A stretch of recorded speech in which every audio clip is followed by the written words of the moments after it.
Hi, this is Tom Vizzini of Essential Skills, and I get this question all the time. We're talking about anchoring, and you might have seen in the previous video. Anchoring sounds like a really interesting skill. I mean, it's just one of the many skills that we teach in the Total Life Transformation Seminar that we're going to be doing this May in London.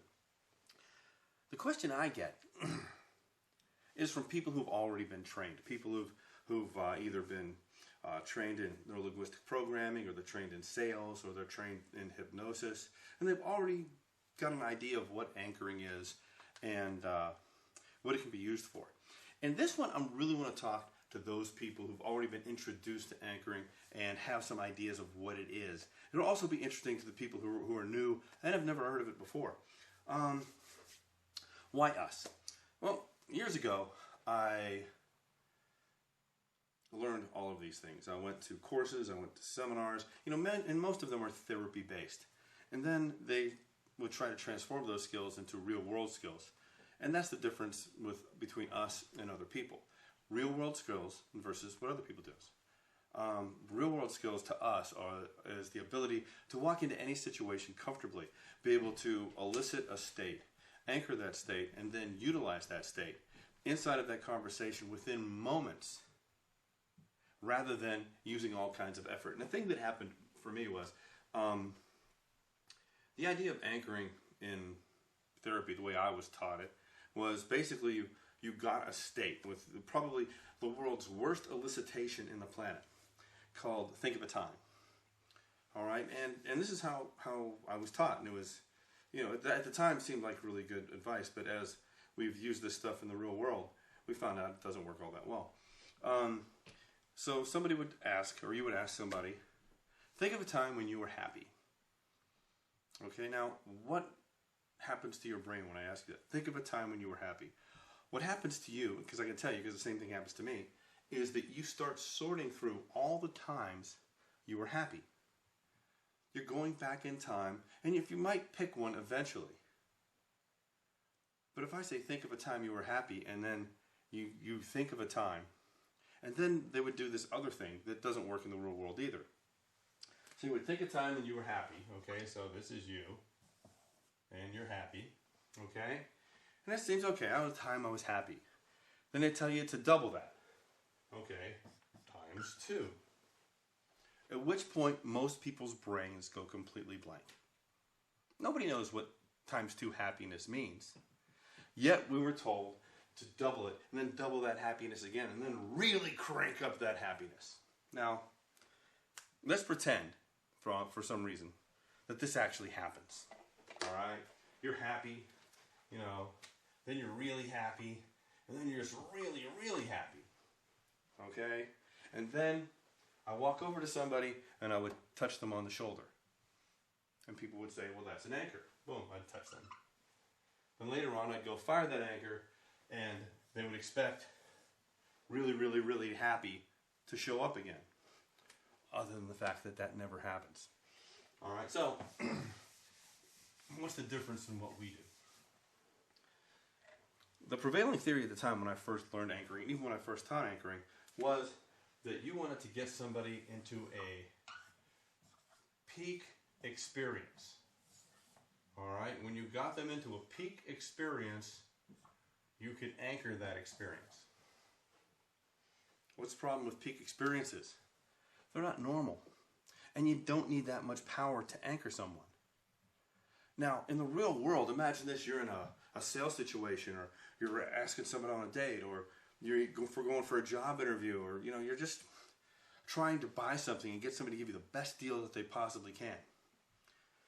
What are you going to say? Think of a time that you really gave somebody a good deal. I'm sure you've given people great deals before.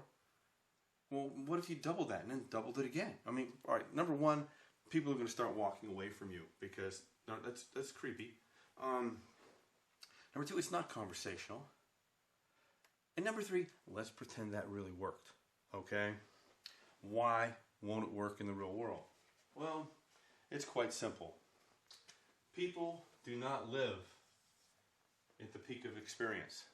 If you fired an anchor and they went like that, it would actually not feel good to them. If they all of a sudden suddenly felt happy for no reason, it would be followed by a feeling of strangeness, maybe creepiness. Okay? Because people don't live there. People live in what we call the power zone. And we could teach you how to identify this, okay? It's really important. But basically, I'll show you what it is and then explain it. People live here. This is the normal range of emotion that people are having. If you pop them out of that normal range of emotion, they feel really uneasy. And if you use that anchor, it's going to become so obvious that they're going to reject everything that comes after it. So what do? All right? You've been taught that you need people to get into a peak experience. You really need them to crank it up. Well, that's a myth. It doesn't really work, and it creates a condition in the brain where you actually end up amplifying distrust and a little bit of creepiness. All right, so what do you do instead? Well, this is someone's normal. Let's just say, let me get rid of most of this. All right, and this is the range of experience that most people exist in. Sometimes they get, really, really happy. Sometimes they might get, really, really super depressed. All right, but that's not normal. That's not where normal things usually happen. Usually, life occurs right in the middle here. And that's where you want your anchor to stay. It's going to be invisible as long as it's inside this zone. So, what happens when we show up? Alright, now, we're showing up, they're having their life, and I might ask them about their best friend. Okay, you have a best friend, don't you? Yes. You know, what's it like when you hang out with your best friend? They start lighting up, and their state begins to accelerate. Now, I don't have to crank it through the ceiling, because if I keep going, it turns into, you reach the ceiling of the emotion. At some point, happiness might become excitement. At some point, excitement may become fear. You don't want to do that. You want to keep the emotion right into the funnel that it's supposed to be in. So where do you anchor then? If you don't anchor at the peak, where do you anchor? Well, let me show you. Right down here as it begins an upswing. Okay? There's a concept that we created called acceleration. Acceleration happens and acetylcholine gets generated in your brain. Acetylcholine is necessary for you to make quick learnings. It worked really, really great. When you were a caveman, see tiger, run. See tiger near this cave, run, don't go back to that cave. Get near the cave again, start feeling fear, move away from the cave. Worked good. Cavemen live, evolve. Other cavemen that didn't pay attention, they became dinner. Okay? Right here is where you use it. And it only takes once, because it's an instantaneous learning generated by acceleration and acetylcholine. And it generates an emotional response. And that's what you're looking for, is an emotional response. Now, for those of you that it's too complicated for, that's fine. You don't really need to know any of this stuff. Now, the second half of this is firing the anchor. And the unreasonable expectation that when you hit the anchor, someone's going to go right back into that super excited, ooh, best friend state. That's not what happens. They're going along, and you're saying, I have something that I'd like you to take a look at. And you fire the anchor here. Fire anchor. I'd like you to take a look at, boom. Right there, as you ask them to perform a task, you hit the emotional button. Best friend feelings come back, and the doors open wide, and you now have influence over them. It doesn't go, I have an idea. Wow, you're the best friend on the planet I've ever had. I can't wait to listen to you. That's an unrealistic expectation.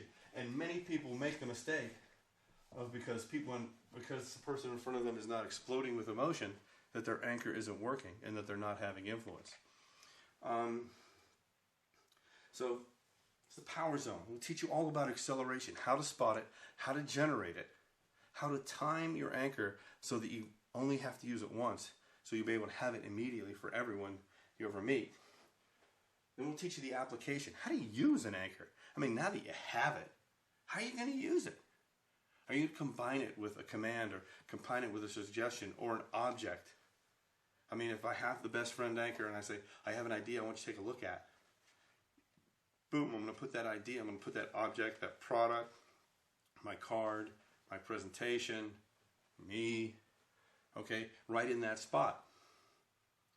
And I'm going to have more influence. Now, the fourth part of this is something that we've come up with,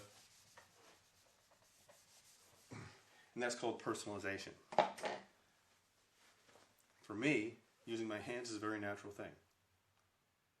When I say my best friend, trust me, I have something for you to see. All right? For me, that works great. But it's not for everybody, because not everybody talks with their hands. It is just as clumsy for somebody to sit and use their hand to do something as it is to run up and tap them on the shoulder when you're trying to anchor them. It's like you wouldn't want to run across the room and hit your boss on the shoulder to fire an anchor. That's called unemployment, and that's not really the goal of a life transformation, is to become better unemployed. Personalization is taking these skills and honing them to fit, number one, your personality, your natural language patterns, your natural body movement, and your natural comfort level for wherever you are. And I'll explain this again in another video. But these are the 4 concepts that make what we do different than what you've probably learned in any other persuasion course, or any other self-help course, or just any other life course. Because this is not about becoming a maximum persuader or becoming the best you can be at anchoring. This is about improving your life. And I think it's something you might want to take a look at. If you do, again, check the link below. It'll go straight to our page about the London Total Life Transformation Seminar. And I think it's something you might want to take a look at if you're ready to get the life you barely dare dreamed about. This is Tom Vizzini from Essential Skills. Let me know if you have any feedback, tom.vizzini, V-I-Z-Z-I-N-I, @gmail.com. I'll be more than happy to answer your email.